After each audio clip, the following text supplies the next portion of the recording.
Dnes si spolu vyrobíme kvet života. Budeme potrebovať kartónové rolky z kuchynských utierok alebo z WC papiera.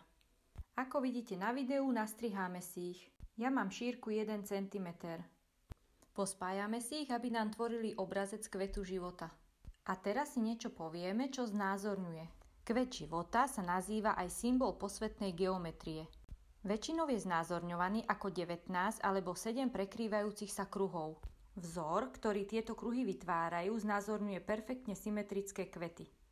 Tieto kartónové lístočky som zlepila távnou pištolou a teraz ich nafarbím akrylovou farbou.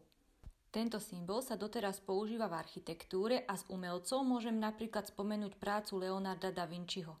Má blahodárny vplyv na naše zdravie, ukľudňuje a harmonizuje.